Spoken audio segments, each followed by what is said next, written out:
பணமா முக்கியம்? அவன் சொன்ன வார்த்தை சொன்னா எல்லாரும் குடும்பத்தோட நாக்க பிடிங்க சாகணும். பேசுறாரு பேச்சு.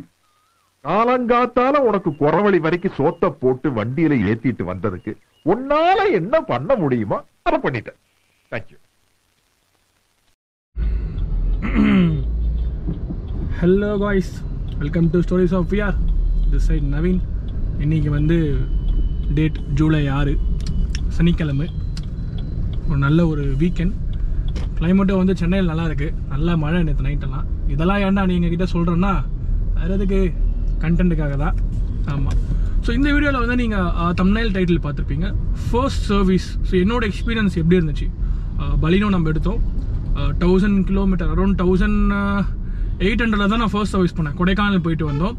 ஸோ அதுக்கப்புறம் சரி ஃபர்ஸ்ட் சர்வீஸ் விடலாம், 1000 கிலோமீட்டர் கிளாக் ஆகிடுச்சின்னு ஃபர்ஸ்ட் சர்வீஸ் வந்து நான் விட்டுருந்தேன். ஓகேங்களா. இந்த வீடியோவில் முழுக்க என்னோட பர்சனல் எக்ஸ்பீரியன்ஸ் நெக்ஸா கூட எப்படி இருந்துச்சு. ஓகேங்களா. ஸோ நெக்ஸா கரையஞ்சாவடியா காட்டுப்பாக்கமா ஏதோ ஒன்று, அங்கே தான் நான் கார் எடுத்தேன், அங்கே தான் நான் ஃபர்ஸ்ட் சர்வீஸும் பண்ணேன். ஸோ என்னோட ஒப்பீனியன் மட்டும் தான் நான் ஷேர் பண்ண போகிறேன்.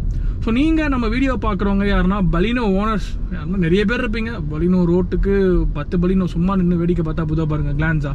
அதனால் பலினோ ஓனர்ஸ் நிறைய பேர் இருந்தீங்கன்னா உங்களோட ஒப்பீனியனை வந்து கமெண்ட் செக்ஷனில் ஷேர் பண்ணுங்கள். தெரிஞ்சுப்போம் உங்களுக்கு என்ன எக்ஸ்பீரியன்ஸ் இருக்குது சர்வீஸில், நெக்ஸா சுசுகி கூட பலினோ வச்சுருக்கோங்க அப்படின்னு. ஸோ என்னோட எக்ஸ்பீரியன்ஸும் ஷேர் பண்ண போகிறேன் இந்த வீடியோவில்.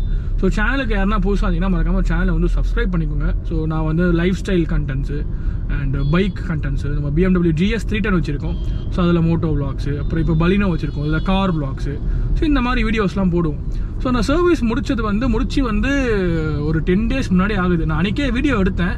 வீடியோ வந்து லைக் ஒழுங்காக வரல. ஏன்னா ஹெட் ஸ்டாப் போட்டு எடுத்தேன். என் தலை மட்டும் தான் தெரிஞ்சுது, இவ்வளோ தான் தெரிஞ்சுது, கீழே எதுவுமே தெரியல. நிறைய பேசியிருந்தேன், பாயிண்ட்ஸ்லாம் சூப்பராக எடுத்து பேசியிருந்தேன். ஸோ அது நல்லாவே இல்லை வீடியோ, அதனால் போஸ்ட் பண்ண முடியல. ஸோ அதனால் திரும்ப பேசி நம்ம எக்ஸ்பீரியன்ஸை ஷேர் பண்ணலாம் அப்படின்னு. ஓகேங்களா. ஸோ இந்த வீடியோவில் வந்து என்னோட ஆதங்கத்தை வந்து நான் ஷேர் பண்ண போகிறேன். So brothers and sisters, uncle aunty, ஆமாம் ஹெட்ஃபோன் போட்டுக்கோங்க. கொஞ்சம் சென்சார் வார்த்தைகள்லாம் வரும். ஓகேங்க. ஏன்னா நான் ஒரு 11 லட்ச ரூபாய் கார் போட்டு வாங்கியிருக்கேன். ஸோ சர்வீஸ் நல்லா இல்லைனா நான் கண்டிப்பாக நான் அது கேட்க வேண்டிய இடத்துல தான் நான் இருக்கேன். ஓகேங்களா. ஸோ என்னோட ஒப்பீனியனை ஷேர் பண்ணுறேன். ஸோ அது உங்களுக்கு எப்படி இருக்குது அப்படின்றத நீங்கள் பார்க்க போகிறீங்க. ஓகேங்களா. நெக்ஸா ஷோரூமில் ஸோ ஃபஸ்ட்டே வந்து நான் சாட்டர்டே சர்வீஸ் விட போகிறேன். வெட்னஸ்டேவே ஃபோன் பண்ணி அப்பாயின்மெண்ட் போட்டுட்டு ஃப்ரைடே ஒரு கன்ஃபர்மேஷன் எடுக்கிறாங்க. ஆமாம் நான் சாட்டர்டே மார்னிங் வரேன், எல்லாம் எடுத்துகிட்டு போனேன். ஸோ எடுத்துகிட்டு ஷோரூம் போகிறேன். போன உடனே என்ன சொல்லிட்டானுங்க, உங்கள் பேரில் புக்கிங்கே இல்லை சார், நாங்கள் அப்பாயின்மெண்ட்டே இல்லை, அதெல்லாம் இல்லைன்னா நாங்கள் வண்டியை எடுக்க மாட்டோம். சரி ஓகே நான் ஒத்துக்கிறேன், வண்டி எடுக்க மாட்டீங்க. ஓகே, அவர் சொல்கிற ஒரு நியாயம் இருக்குது, அப்பாயின்மெண்ட் இல்லை. ஸோ நான் போன நெக்ஸா காட்டு பக்கத்தில் வந்து என்னென்னா பார்த்தீங்கன்னா அங்கே வந்து சேல்ஸ் தான் ரொம்ப அதிகம். சர்வீஸ் வந்து ஒரே ஒரு லேன் தான் வச்சுருக்காங்க. ஐ மீன் ஒரே ஒரு என்ன சொல்கிறது, அந்த ஒரே ஒரு இடம் தான் இருக்குது. அங்கே ஒரு கார் ஏறி தான் பண்ண முடியும். ஓகேங்களா. 2-3 கார்லாம் பண்ண முடியாது, ரொம்ப சின்னது சர்வீஸு. ஸோ அதனால் என்ன சொன்னாங்கன்னா, நிறைய காசு ஆல்ரெடி எங்ககிட்ட இருக்குது சார், நீங்கள் புக்கிங் இருந்தால் புக்கிங் போட்டேன். என் ஃபோன் பண்ணி உங்கள் கஸ்டமர் கேரில் ஃபோன் பண்ணி புக்கிங் போட்டு கன்ஃபர்மேஷன் எடுத்து தான் நான் வரேன் அப்படின்னு சொன்னேன். ஸோ அதுக்கப்புறம் அங்கேயே கொஞ்சம் எனக்கு ரொம்ப டென்ஷன் மெயில் ஆகிடுச்சு, நீங்கள் பண்ண விருப்பம். ஸோ அதனால் அங்கேயே கொஞ்சம் அந்த சர்வீஸ் மேனேஜர்லாம் கூப்பிட்டு நான் கட்டி விட்டேன். நான் வேலை மயிரெல்லாம் நினச்சிட்டு இருக்கீங்களா, புக்கிங்கெல்லாம் போட்டு தான் வரேன், என்ன நீங்கள் விளாட்டு மயிர் காமிச்சிட்ருக்கீங்க அப்படின்னு ரொம்ப டென்ஷன் ஆகிடுச்சு எனக்கு. ஆமாம். ஸோ அங்கே அப்புறம் செக் பண்ண அப்புறம், சார் நீங்கள் நவீன் புக்கிங் போட்டிருங்க, நாங்கள் நவீன் குமார்னு பார்த்தோம். டங்கோ ஃபர்ஸ்ட் நேம் நவீன்ரா, எதில் கொடுத்தா என்னடா, கார் நம்பர் சொல்லியிருக்க போகிற அதையாவது பார்க்க வேண்டியதானடா. அவனுக்கு அப்படியும் பார்க்கல, அவ்வளோ மக்கு இதை ஆஃப் பண்ணுறாடி காப்பி ரைட்ஸ் கொடுத்துட போகிறான் யூடியூப்கார. ஓகேங்களா. ஸோ அதுவே எனக்கு அங்கே டென்ஷன் ஆகிடுச்சு. ஃபர்ஸ்ட் சர்வீஸில் வந்து மோஸ்ட்டாக என் வண்டியில் எந்த கம்ப்ளைண்ட்ஸுமே இல்லை. நான் கம்ப்ளைண்ட்ஸ்லாம் எதுவுமே சொல்ல, ஜென்ரல் செக்அப் தான் ப்ரோ. ஸோ என்ன பண்ணுவாங்கன்னா ஃபர்ஸ்ட் சர்வீஸில் இதை வந்து அங்கே ஒரு கம்ப்யூட்டர் இருக்கும். அந்த கம்ப்யூட்டர் பேர் வந்து எனக்கு எக்ஸாக்டாக தெரியல. அதில் போட்டு எல்லாமே கரெக்டாக இருக்கா, இன்ஜினோட எமிஷன்ஸு, ஸோ லைக் பர்ஃபார்மன்ஸு எல்லாமே கரெக்டாக இருக்கா சிஸ்டமில் போட்டு செக் பண்ணுவாங்க. அலைன்மெண்ட் செக் பண்ணுவாங்களாம். ஸோ அதுக்கப்புறம் வந்து டாப் அப் பண்ணுவாங்க. கூலண்ட் இன்ஜின் எல்லாம் கம்மியாக இருந்தால் டாப் அப் பண்ணுவாங்க. அது ரேர் கேசஸ். ஓகேங்களா. ஸோ நம்ம வண்டிக்கும் டாப் அப் பண்ணதான் சொன்னாங்க. ஓகேங்களா. டாப் அப் பண்ணதான் சொன்னாங்க. என்னடா இங்கே கை கலப்பு XL6 அங்கிள். ஸோ இங்கே சொன்னாங்க டாப் அப் பண்ணும் ப்ரோ. அதுக்கப்புறம் வந்து வாட்டர் வாஷ் பண்ணி கொடுத்துருவாங்க. இதுதான் ஃபர்ஸ்ட் சர்வீஸ். காலையில் அந்த பொண்ணு புக்கிங் போடுறப்ப கஸ்டமர் சர்வீஸில் 9:30 மணிக்கே ஒர்க் ஷாப் ஓப்பன் பண்ணுவாங்க சொல்லிச்சு. நான் 9 மணிக்கே போயிட்டேன் ஷோரூமுக்கு. ஓகேங்களா, போகிற வழியில் தான் இருக்குது, இந்த ரூட்டுக்கு போகிற வழியில் தான் இருக்குது. நான் ஒரு வேறு ஒரு ஒர்க் விஷயமா போயிட்டுருக்கேன். அந்த வீடியோ அப்படியே ஷூட் பண்ணிடலான்னு நான் ஷோரூமும் காமிக்கிறேன். ஓகேங்களா, ஸோ 9:30க்கே ஓப்பன் பண்ணுவாங்கன்னு. அங்கே போய் பார்த்தா 10:30 மணிக்கு தான் வந்து மெக்கானிக்கே வரான். 11 மணிக்கு தான் வந்து அந்த சர்வீஸ் சூப்பர்வைசர், அந்த சர்வீஸ் அட்வைசரே வரான். இவனுக்கு புக்கிங்காக என்ன ஓலு கதை வேணாலும் விடுறானுங்க, அந்த மாதிரி இருக்கானுங்க. அது அப்போதான் வந்து தெரிஞ்சுக்கிட்டேன். இவனுங்க வந்து எல்லாம் ஒன்று தான். சுசுகி, அரியனா, நெக்ஸா, இவனுங்க எல்லாம் ஒன்றுக்குள்ள ஒன்று தான். நெக்ஸா போனதுனால நீங்கள் ப்ரீமியம் கஸ்டமரு அந்த மாதிரிலாம் இல்லை. ஆனால் இந்த விஷயத்தில் வந்து ஒரு பாயிண்ட் நான் வந்து இங்கே சொல்லணும்னு விரும்புகிறேன். இப்போ சர்வீஸில் வந்து எனக்கு இவ்வளோ கோளாறு ஆச்சுல, இதே நான் டொயோட்டா கிளான்ஸா எடுத்துருந்தேன்னா 60 மினிட்ஸ் தான் எனக்கு ஃபர்ஸ்ட் சர்வீஸ் டைமே. நீங்கள் எவ்வளோ பெரிய காரை நீங்கள் ஃபார்ச்சுனரே எடுத்துகிட்டு போனீங்கன்னா உங்கள் 90 மினிட்ஸ் சர்வீஸ் உங்களுக்கு ஃபார்ச்சுனர் பண்ணி தருவோம், புக்கிங் போட்டு போனோன்னா பக்காவா. ஆமாம், ஸோ அது நானே கேள்விப்பட்டிருக்கேன். நமக்கு தெரிஞ்ச ஃபார்ச்சுனர் லெஜெண்டர் ஓனர்ஸ்லாம் நிறைய பேர் இருக்காங்க, 2-3 பேர். அதுக்கப்புறம் இனோவா கிறிஸ்டால நிறைய பேர் வச்சிருக்காங்க. ஸோ அவங்க கிட்ட கேட்டேன், ப்ரோ பக்காவாக இருக்கும் ப்ரோ சர்வீஸ்லாம் நீங்கள் எடுத்துகிட்டு போனீங்கன்னா. அது சின்ன வண்டி பெரிய வண்டிலாம் இல்லை, எடுத்துகிட்டு போனீங்கன்னா 60 மினிட்ஸ் தான் கிளான்ஸ் ஆக்கலாம், பக்காவாக டப்புன்னு ஏற்றி பண்ணி தரானுங்க. ஸோ அந்த மாதிரி இருக்கும்னு நினச்சினா நான் வந்து நெக்ஸா போனேன். ஆனால் சர்வீஸ் எக்ஸ்பீரியன்ஸ் வந்து எனக்கு அந்த மாதிரி இல்லை, ரொம்ப இரிட்டேட்டிங்காக இருந்துச்சு. வண்டி 9:30 நான் 9 மணிக்கு போனேன், இவனுங்க எடுத்தது 12 மணி எடுத்துக்கு 2 மணிக்கு கொடுத்தானுங்க. ஸோ ஃபர்ஸ்ட் சர்வீஸ் வந்து ஒன்றுமே பண்ண போடல. இது வந்து ஒரு 1 hour ஒர்க் தான், அதுவும் ரொம்ப டிலே பண்ணி எடுத்து ரொம்ப இது பண்ணானுங்க. ஸோ அதுக்கப்புறம் வந்து எனக்கு ஒரு சாட்டிஸ்ஃபேக்ஷனே இல்லை ஓவராலாக சர்வீஸில். சர்வீஸ் பில்லு வந்து ஒன்றுமே இல்லை, 0 rupees தான். ஆமாம், ஸோ பில்லு நான் சைடில் போடுறேன் பாருங்கள், ஒரு பில்லும் இல்லை. இதுக்கெல்லாம் பில்லு கேட்டானுங்களாம் என் வாயில் இன்னும் அசிங்கமாக வரும், அதெல்லாம் வேணான்னு பார்க்குறேன். ஓகேங்களா, ஸோ ஓகே. எனக்கு நம்ம சர்வீஸ் முடிச்சதுக்கு அப்புறம் தான் மைலேஜ் கம்மியாக இருக்க மாதிரி இருக்குது. ஸோ சர்வீஸ் முடிச்சு நான் ஒரு 100 kilometers ஓட்டிட்டேன், ரொம்ப மைலேஜ் கம்மியாக இருக்க மாதிரி இருக்கு. நான் இத்தனைக்கும் வந்து ஷெல்லில் தான் வந்து நான் பெட்ரோல் வந்து மெயின்டைன் பண்ணுறேன். ஷெல்லில் தான் போடுவேன் மோஸ்ட்லி பெட்ரோல், அங்கே தான்.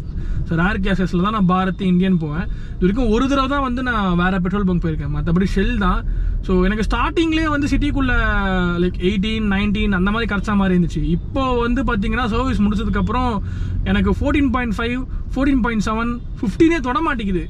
ஆமாம், அந்த மாதிரி இருக்குது. சரி, இதில் தான் வந்து ஒழுங்காக காமிக்கல. சரி, ஆப்லையாவது பார்ப்போம், சுசுகி கனெக்ட் பார்த்தா அதுலேயும் வந்து எனக்கு 14, 15 அந்த மாதிரி தான் காமிக்குது. என்ன கதைன்னு தெரில, பார்ப்போம். அப்படியே ஒரு மாதம் ஓட்டுவோம். இப்படியே மைலேஜ் கம்மியாக இருந்ததுன்னா திரும்ப ஷோரூமில் போய் விட்டு இந்த வாட்டி ஒரு அலப்பறையை பண்ணி விட்டுறலாம் அப்படின்னு தான் இருக்கேன். ஏன்னா நான் வண்டி வந்து ரொம்ப ஆசைப்பட்டு வாங்கினேன் பலினோன்னு. இந்த மாதிரி டைமில் தான் எனக்கு வந்து ஃபீல் ஆகுது, ஐயோ டொயோட்டா கிளான்ஸா போயிருக்கலாம் போலியே அப்படின்னு. இதை விட வந்து அந்த கிளான்ஸா வந்து 20,000 ரூபாய் தான் எக்ஸ்ட்ரா டாப் அண்ட் மாடலில். ஆமாம், ஸோ அந்த 20,000 எக்ஸ்ட்ராக்கு வந்து அந்த டொயோட்டா பொறுத்த வரைக்கும் சர்வீஸ் வந்து சரியாக இருக்கும், நல்லா செய்வானுங்க அவனுங்க. இவனும் ஜாப்பனீஸ் தான், சுசுகி மாருதி கூட டைப்பிங்க. அது அவனுங்க வேற லெவல். என்ன கேட்டிங்கன்னா டொயோட்டா தான் வந்து ரேங்க் 1 என்னோட ப்ரியாரிட்டியில் வந்து. கார்ஸ் பொறுத்த வரைக்கும் டொயோட்டா தான். நீங்கள் என்ன கார் வேணால் எடுத்துனுவாங்க, வோல்க்ஸ்வேகனு அதெல்லாம் என்னோட மைண்டில் டொயோட்டா. ஸோ அதுக்கு வந்து நான் அடிமை. அந்த மாதிரி அவனுங்க ஃபியூச்சர்ஸ் கொடுக்க மாட்டானுங்க, என்ன வேணா இருக்கட்டும். சர்வீஸ் குவாலிட்டி, அதுக்கப்புறம் வந்து அந்த இன்ஜின் ரிலையபிலிட்டி, அதெல்லாம் வந்து அச்சாவாக இருக்கும், அடிச்சிக்கவே முடியாது யாராலையும். ஸோ இப்போ தான் வந்து எனக்கு ஃபீல் ஆகுது, ஸோ டொயோட்டா கிளான்ஸா எடுத்துருக்கலாம் அப்படின்னு. சரி, ஓகே, எடுத்தாச்சு. இதுக்கப்புறம் எதுவும் பேச்சு இல்லை. ஸோ ஓவராலாக நான் வண்டி ஓட்டிட்டேன். ஸோ என்னோட ஃபீட்பேக் என்னன்னு கேட்டிங்கன்னா, பலினோ பொறுத்த வரைக்கும் இது வந்து ஒரு 3000 RPM வரைக்கும் ஒரு லீனியரான ஒரு பவர் இருக்குது கைஸ். ஓகேங்களா, இது வந்து ஒரு 1.2 நேச்சுரலி ஆஸ்பெக்டட் டர்போ இருந்துச்சு இதில் 1 லிட்டரு. மாருதி ஏன் ஜோக்கர் நல்லா இருந்துச்சு. அந்த பழைய பலினோல ஓகே டர்போ வந்து சூட் ஆகுது, ஏன்னா அது 1 litre turbo engine, booster jet engine வந்து செம்ம இன்ஜின். அது RSN போட்டு விட்டாங்க, இன்ஜின் சூப்பராக ஸ்டடியாக இருக்கும். ஆனால் வண்டி வந்து பார்த்தீங்கன்னா அப்பள மாதிரி இருக்கும். பழைய பலினோ சொல்கிறேன், ஒன்றுமே இருக்காது. ஆனால் இந்த பலினோ வந்து நல்லா இம்ப்ரூவ் பண்ணியிருக்காங்க. ஸோ நிறைய நான் யூடியூபர்ஸ் ரிவ்யூலாம் பார்த்தேன். ஸோ கண்டிப்பாக இந்த பலினோ வந்து கிராஷ் டெஸ்ட் போச்சுன்னா 4 ஸ்டார் ஈக்குவலண்ட்டாக வரும் அவுட் ஆஃப் 5க்கு அப்படின்னாங்க. ஸோ அதெல்லாம் நம்பி தான் வாங்கினேன். நான் பழைய பலினோ ஓட்டி பார்த்தேன், அதோட பில் குவாலிட்டி, இதோட பில் குவாலிட்டி, ஸ்ட்ரென்த்லாம் நான் பார்த்தேன். போனட் ஆகட்டும், எல்லாத்துலேயும் டோரு, எல்லாத்துலேயும் உங்களுக்கு வெயிட் தெரியுது. இந்த டென்சைல் லைக் ஸ்டீல் இதெல்லாம் யூஸ் பண்ணியிருக்காங்க, இந்த ஃப்ரேமு அது எல்லாமே வெயிட் தெரியுது உங்களுக்கு புது பலினோல. ஸோ அதில் வந்து அந்த பூஸ்டர் ஜெட் இன்ஜின்றது கொடுத்துருந்தாங்கன்னா ஆப்ஷன்ஸு, இன்னும் வந்து பலினோட சேல்ஸ் வந்து எங்கேயோ போயிருக்கும். இப்போ ஒரு ரெக்கார்ட் எடுத்து பார்த்தீங்கன்னு வச்சுக்கோங்களேன், நெக்ஸாவோட, ஸோ நெக்ஸா உங்களுக்கு தெரியும் இல்லைங்களா, நெக்ஸா அரீனா சுசுகி 2 இருக்குது இந்தியாவில். ஸோ நெக்ஸாவோட 60% of the sales, 60% of the சேல்ஸை வந்து பலினோ தான் தூக்கி பிடிக்குது. மீதி கார்லாம் எடுத்துக்கோங்க, Ignis out of model, Baleno இதுதான் தூக்கி பிடிக்குது 60% சேல்ஸு. ஸோ அடுத்த மாடல் வந்து பார்த்தீங்கன்னா உங்களுக்கு வந்து சியாஸும் அவுட் ஆஃப் மாடல், அதையும் இன்னும் உங்களுக்கு ஃபேஸ் லிஃப்டே கொடுக்கல. அடுத்து வந்து உங்களுக்கு என்ன இருக்குது, ஃப்ரான்ஸ் இருக்குது. ஃப்ரான்ஸ் வந்து நல்லா இருக்குது, லுக் வைஸ் செமையாக இருக்குது. நீங்கள் கேட்கலாம், நீயும் ஃப்ரான்ஸ் எடுத்துக்கலாமேடா, ஏன்டா பலினோ எடுத்துன்னு. ஸோ ஃப்ரான்ஸ் நான் ஏன் வந்து போனேன்னா, எனக்கு அந்த ஹெட்லைட் வந்து ரொம்ப லைக், நான் ஓட்டி பார்த்தேன் நைட் டைமில், அந்த ஹெட்லைட்டு ஒன்றுமே இல்லை. ஒரு எக்ஸாம்பிள் சொல்கிறேன்னா, அந்த கார் வாங்கிட்டு நான் தீப்பந்தம் கையில் வச்சுட்டு தான் ஓட்டணும், அந்த மாதிரி ஹெட்லைட் ரொம்ப இருந்துச்சு. ஆமாம், ஆனால் நான் ஃப்ரான்ஸ் எடுத்திருந்தேன்னா நான் 1.2 எடுத்துருக்க மாட்டேன், 1 லிட்டர் எடுத்துருப்பேன். அது 16 lakhs. அது வந்து ஒரு 16 லட்சத்துக்கு நான் வந்து லைக் ஒரு 1 லிட்டர் டர்போ சுசுகியில் எடுக்கணுமா அப்படின்ற மைண்டில் வந்து ஒரு கொஷின் மார்க் இருந்துச்சு. இதுவே வந்து ஹை இன்வெஸ்ட்மெண்ட் தான். நல்லா இருக்கு இந்த car, top and model. So உங்களுக்கு பலினோ வேணும்னா லைக் சிக்மா பேசிக்கே வந்து உங்களுக்கு around 8.5 lakhs to 9 lakhs on road Chennai வரும். ஸோ அது கூட நீங்கள் போகலாம், பெஸ்ட்டு. நீங்கள் எடுத்துகிட்டு உங்களுக்கு என்னென்ன மாடிஃபிகேஷன் வேணுமோ நீங்கள் பண்ணிக்கலாம். ஸோ அது ஒரு கேள்விக்குறி ஓடிச்சு. இதுக்கு போய் ஆனால் அந்த வண்டி நான் ஓட்டினேன், ஃப்ரான்ஸ் ஓட்டினேன், அதுவும் டெஸ்ட் ரைட் பண்ணேன், அதுவும் வீடியோ எடுத்தேன், அதுவும் என் தலை மயிறு மட்டும் தான் தெரியும், வேறு எதுவும் தெரியாது. ஸோ சூப்பராக இருந்துச்சு அந்த லைக் ஆட்டோமேட்டிக்கு. ஸோ இங்கே வந்து நம்ம கொடுத்துருந்தாங்க அந்த லைக், நீங்கள் இந்த சைட்லேயே கையிலேயே வந்து நீங்கள் இது பண்ணிக்கலாம், அப் ஷிஃப்ட் அண்ட் டவுன் ஷிஃப்ட் பண்ணிக்கலாம், கியர் அந்த மாதிரிலாம் கொடுத்துருந்தாங்க. ஸோ எனக்கு வந்து அந்த கியர் பேட்டர்னில் வந்து அந்த அளவுக்கு ஒரு ஃபெமிலியர் இல்லை. லைக் அது நிறைய சொல்லுவாங்க, ஏடி ஆட்டோமேட்டிக்கு, அதுக்கப்புறம் வந்து சிவிடி, அதுக்கப்புறம் வந்து டிசிடி, அந்த மாதிரி நிறைய சொல்லுவாங்க. ஸோ எனக்கு அதில் அந்த டேர்ம்ஸில் வந்து எனக்கு அந்தளவுக்கு ஃபெமிலியர் இல்லை. ஓகேங்களா, நம்ம இப்போ தான் வந்து கார்ஸ் பார்க்க வரோம். ஸோ என்னோட எக்ஸ்பீரியன்ஸ் வந்து அதுவாக தான் இருந்துச்சு. இந்த பலினோவில் வந்து அந்த 1 லிட்டர் பூஸ்டர் ஜெட் வந்து கொடுத்துருக்கலாம், அதை ஏன் வந்து எடுத்து வெறும் ஃப்ரான்ஸில் மட்டும் போட்டாங்கன்னு தெரியல. இப்போ பலினோட போட்டிருந்தா அது இன்னும் கொஞ்சம் சேல்ஸ் உங்களுக்கு பூஸ்டப் ஆயிருக்கும். ஷிஃப்ட்டில் கொடுக்காதீங்க. ஓகே, நீங்கள் ஷிஃப்ட்டில் கொடுக்க மாட்டீங்க அப்சல்யூட்லி, ஏன்னா என்ன சொல்கிறது, கொடுக்கணும் ஷிஃப்ட்டில், ஆனால் இவங்க கொடுக்க மாட்டானுங்க. இது வந்து ஒரு நெக்ஸாவோட ப்ராடக்ட், பலினோவில் கொடுக்கலாம், அதுக்கப்புறம் சியாஸில் கொடுக்கலாம், கிராண்ட் விட்டாரா விட்டுருங்க, அது வந்து ஒரு டொயோட்டாவோட பிளாட்ஃபார்ம், அது ஹைப்ரிட், டோட்டல் ஹைப்ரிட். ஸோ அதில் நீங்கள் கொடுக்க முடியாது. இந்த மாதிரி 2 காரில் நீங்கள் கொடுக்கலாம், பலினோலையும் சியாஸ்லையும் கொடுக்குறப்போ இன்னும் உங்களுக்கு சேல்ஸ் பூஸ்டப் ஆகும். நல்ல இன்ஜின் வச்சிருக்கானுங்க மாருதி, ஆனால் அவங்களுக்கு யூஸ் பண்ண தெரில. அம்மா அந்த 1 லிட்டர் வச்சுட்டு பூச்சாண்டி காமிக்கிறானுங்க. வேணும்னா 16 லட்சம் கொடுத்து வாங்கிக்க. யாரோ வண்டி ஓட்ட கற்றுக்கிட்டாங்க போல். சூப்பரு. உங்ககிட்ட பேசிக்கிட்டே இவன் பின்னாடி வந்துட்டேன். அவன் இப்போ தான் வண்டி ஓட்ட கற்றுக்கிறான் ஷிஃப்ட்டில்.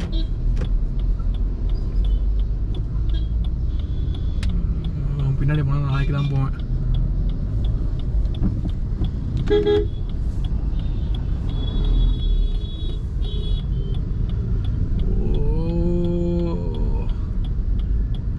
ரொம்ப கஷ்டம் சென்னையில் வண்டி ஓட்டுறதுலாம். எனக்கே பிடிக்கல வர வர சென்னையில் இருக்கிறதே. நானே எங்கன்னா ஊர் பக்கம் போயிடலாமா அந்த மாதிரி பார்க்குறேன் காய்ஸ். ஒரே டிராஃபிக். நான் கொடைக்கானல் போனேன், சூப்பராக இருந்துச்சு அந்த சைட்லாம். திருச்சி சைட்லாம் வந்து ஃபோனை பேசிட்டே வந்துரு, வந்து எங்கள் ஏழோடி டயரில் மாட்டின்னு. ஸோ அதுதான் எனக்கு ரொம்ப காண்டாயிடுச்சு. ஒருத்தவனுங்க ஒரு மயிறு ஒன்றுமே சரியில்லை. ஒரு ஆர்கனைசேஷன்னா பக்காவாக இருக்கணும், புக்கிங் போட்டால் ரிஃப்ளெக்ட் ஆகணும். ஒரு பேசிக் ஒரு புக்கிங்கே உனக்கு ஒழுங்காக ப்ராப்பராக மெயின்டைன் பண்ணலாம். அப்புறம் நான் வண்டியில் ஒரு பெரிய இஷ்யூ சொல்கிறேன், அது எப்படி நீ மெயின்டைன் பண்ணுவேன்? இதுவே உன்னால் மெயின்டைன் பண்ண முடியலண்ணா. ஸோ அதுக்கப்புறம் எனக்கு இன்னொரு எக்ஸ்பீரியன்ஸ் எனக்கு கடைசி அந்த சர்வீஸில் இருக்கப்ப எனக்கு ஆப்போசிட்டில் வந்து இன்னொரு கஸ்டமர் இருந்தார். அவரும் பலினோ தான் எடுத்தாராம். எடுத்து 8000 கிலோமீட்டரோ 9000 கிலோமீட்டரோ ட்ரைவ் பண்ணியிருக்காராம். கிளச்சு வந்து ரொம்ப டைட்டாக இருக்குமா. அவர் ஒரு கம்ப்ளைண்ட் சொன்னார், சார் நான் எவ்வளவோ எல்லா சர்வீஸ் சென்டருக்கும் போயிட்டேன், எனக்கு வந்து இந்த இஷ்யூ வந்து சரியே ஆகலை, கடைசியாக திரும்ப இவனுங்கிட்டே வந்திருக்கேன், மாறுதிலே நான் கம்ப்ளைண்ட் போட்டேன், அவனுங்களே வந்து இன்ஜினியரிங் டீம் சென்ட் பண்ணானுங்க, கிளச்சு பாக்ஸ் ஓப்பன் பண்ணி தான் பார்க்கணும், ஃபுல்லாக பிரித்து தான் சார் பார்க்கணும் அப்படின்னு சொன்னாங்களா இன்ஜினியரிங் டீம்லேருந்து. இவர் வந்து வேணான்னு சொல்லிட்டாராம். வண்டினா 9000 கிலோமீட்டர் தான் ஓடி இருக்கு, 3 மாதத்துல நீங்கள் கிளட்ச் பாக்ஸ் பிரிக்கிறீங்கன்னா எனக்கு அதில் ஒப்பீனியன் இல்லை அப்படின்னு ஓனர் சொல்லியிருக்காரு. பாவம் அதெல்லாம் கேட்குறப்போ வந்து ரொம்ப இதுவாக இருக்குது. சரி, நான் ஆல்ட்ராஸ் போகாத காரணமே வந்து அவங்களோட ஆஃப்டர் சேல் சர்வீஸ் தான். மயிறு மாதிரி இருக்கும் அவனுங்கிட்ட. அது நிறைய பேர் எடுத்திருக்காங்க, நமக்கு தெரிஞ்ச ஒரு 2 வண்டி இருக்கு ஆல்ட்ராஸில்.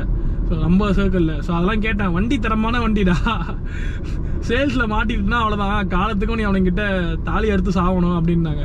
எல்லா இடத்துலையும் அப்படி தான் இருக்குது, இவனுங்களும் அப்படி தான் பண்ணுறானுங்க. சுசுகியில் வந்து ரொம்ப இல்லை, ஓரளவுக்கு. அந்த கஸ்டமர்லாம் பார்க்குறப்போ எனக்கே பாவமாக இருந்துச்சு. மனுஷன் நல்லா ஏஜ்டு பர்சன், அவரே வந்து அலைஞ்சு வந்து பார்த்துட்டு இருக்காரு இங்கே அங்கன்னு போயிட்டு. கஷ்டமாக இருந்துச்சு. ஸோ இதுதான் வந்து என்னோட எக்ஸ்பீரியன்ஸு. நல்லா பண்ணலாம், சுசுகி இன்னும் கூட சர்வீஸ் கொஞ்சம் இம்ப்ரூவ் பண்ணோம் ஓவராலாக.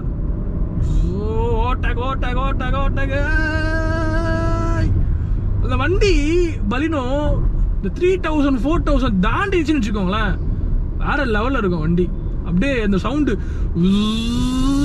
அப்படி கேட்கும், அப்படியே அப்படியே இனிமையாக இருக்கும் என் காதுக்கு, அந்த மாதிரி இருக்கும். ஆமாம். ஆனால் நான் ஃபஸ்ட்டு ஷோரூம்குள்ளே போன உடனே பலினோவில் வந்து RS இருக்கும், டாப் அண்ட் எடுத்துடலாம் அப்படின்ற பிளானில் தான் போனேன். அன்லக்கி நான் வந்து எடுக்க முடியல. ஓகே, RS இல்லை, டிஸ்கன்டினியூ பண்ணிவிட்டு புது பலினோ மாற்றிருக்காங்க. ஸோ மற்றபடி வண்டியில் நல்லா தான் இருக்குது கைஸ், எந்த பிரச்சனையும் இல்லை. மைலேஜ் சொன்ன மாதிரி அதுதான், இப்போதைக்கு எனக்கு 15 தான் சிட்டிக்குள்ளே கிடைக்குது.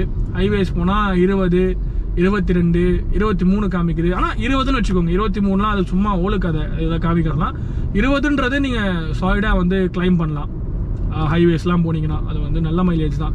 ஸோ என்னை பார்க்கும்போது இன்ஜின் நல்ல ரிலையபிளாக இருக்குது. சோஃபார் எனக்கு எந்த பிரச்சனையும் இல்லை. ஹேண்ட்லிங்கும் நல்லா இருக்குது. நீங்கள் ஒரு 4 பேர் 3 பேர் ஃபேமிலியாக இருக்கீங்கன்னா இந்த வண்டி சூஸ் பண்ணுங்கள். இல்லை 5 பேராக இருக்கீங்கன்னா ஃப்ரான்ஸும் இதே தான். கேபின் பெருசுலாம் இல்லை, சீட் ஹைட் மட்டும் தான் அதிகம். ஸோ கேபின்லாம் வந்து சேம் தான். அதுக்கப்புறம் நீங்கள் அந்த பெரிய பெரிய வெஹிக்கிள் போகணும். ஒரு 4 பேர் 3 பேர் இருக்கீங்க, இல்லை 2 பேர் இருக்கீங்கன்னா இந்த வண்டி நல்லா உங்களுக்கு சூட் ஆகும். ஸோ கொடைக்கானல் போனேன், ஹில்ஸ்லேயும் நல்ல பர்ஃபார்மன்ஸ், வண்டி சூப்பராக இருந்துச்சு, எந்த ஒரு குறையும் இல்லை. பிக்கப்லாம் நல்லா இருந்துச்சு, லாங் டிரைவும் சூப்பராக இருந்துச்சு. போகிறப்ப நான் வந்து 90 மேலே கிராஸே பண்ணல. வரப்போ நாங்கள் 3 பேர் இருந்தோம், நான், அப்பா, அம்மா. பூட் ஃபுல்லாக இருந்துச்சு, சும்மா அடின்னு அடித்தேன். 120 140லாம் அடித்தேன். வண்டி நல்ல என்ன சொல்கிறது, நான் சொல்கிற பேச்சை வந்து வண்டி கேட்டுச்சு, அந்த மாதிரி இருந்துச்சு அப்படின்னு சொல்லலாம். ஸோ இதுதான் வந்து என்னோட ஒரு personal experience of first service with Suzuki Baleno. ஓகேங்களா, பில்லு வந்து 0 தான்.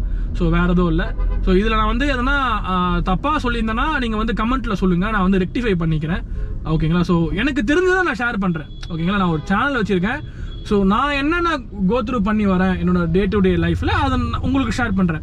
ஸோ இதில் வந்து ப்ரோ இது தப்பு, ப்ரோ இதுதான் கரெக்டாக அப்படின்னு சொன்னீங்கன்னா உங்களோட ஜஸ்டிஃபிகேஷனை வந்து கமெண்ட்டில் சொல்லுங்கள், நான் அக்செப்ட் பண்ணிப்பேன். ஓகேங்களா, ஷூர்.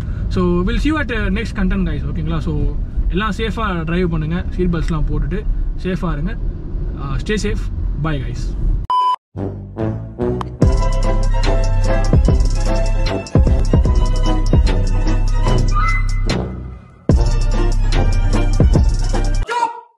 खत्म. Bye bye, tata, good bye.